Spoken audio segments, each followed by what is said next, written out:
పార్టీకి సంబంధించినటువంటి వ్యక్తిని దారుణంగా హత్య చేస్తే ఎస్పీ స్థాయిలో ఉండేటువంటి వ్యక్తి అరే ఇంత దారుణమైనటువంటి సంఘటన జరిగింది అని చెప్పి స్పందించాల్సింది పోయి వ్యక్తిగత కక్షలతో జరిగింది అని చెప్పని మాట్లాడడం అంటేనే అసలు అటువంటి వ్యక్తి ఎస్పీ స్థాయికి ఈ జిల్లా ఈ రాష్ట్రంలో పనిచేయడానికి అర్హుడు అనేటువంటిది ప్రజలు ఆలోచన చేయాల్సినటువంటి పరిస్థితి.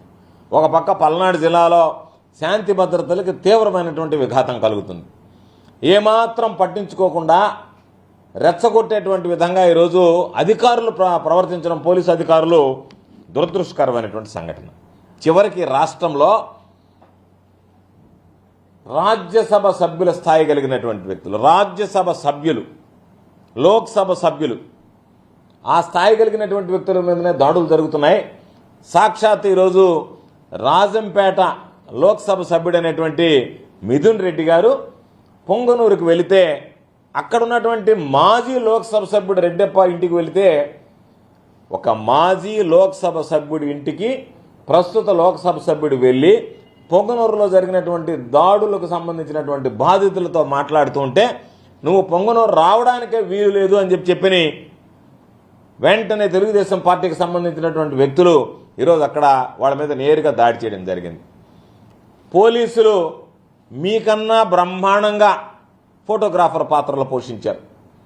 చేతిలోకి తీసుకొని ఫోటోలు వీడియోలు తీయడం తప్ప అక్కడ ఉన్నటువంటి పోలీసు ఎక్కడ కూడా నిరోధించేటువంటి ప్రయత్నం చేయలేదు.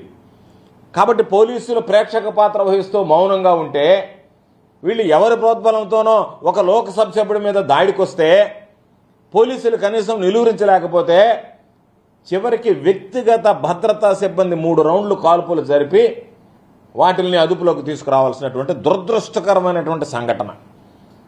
అంటే ఒక లోక్సభ సభ్యుడు, ప్రజాప్రతినిధి తనకు సంబంధించినటువంటి ప్రాంతాలకు ఎక్కడికి వెళ్ళడానికి లేదా, ఎవరిని పరామర్శించడానికి లేదా, గ్రామాల్లో పర్యటించడానికి లేదా, ఇదే రకమైనటువంటి పరిస్థితులు ఎదురైతే ప్రభుత్వాలు మారినప్పుడు అసలు ప్రతిపక్షానికి సంబంధించినటువంటి వ్యక్తులు పర్యటించగలరా, ఎక్కడన్నా ప్రజల్లో తిరగగలరా, తిరగనిస్తారా, ఎటువంటి సాంప్రదాయానికి మీరు నాంది పలుకుతున్నారు ఈ రాష్ట్రంలో అనేటువంటిది తెలుగుదేశం పార్టీ కూటమిలో ఉన్నటువంటి ప్రతి ఒక్కరు అర్థం చేసుకొని ఈరోజు దాని మీద సిగ్గుపడాల్సినటువంటి పరిస్థితి. ఈరోజు అదేవిధంగా చూస్తే దాదాపుగా పాపం ఈరోజు చంద్రబాబు నాయుడు గారు శ్వేతపత్రం విడుదల చేస్తున్నాడు. రాష్ట్రంలో శాంతి భద్రతలు గతంలో వైఎస్ఆర్ కాంగ్రెస్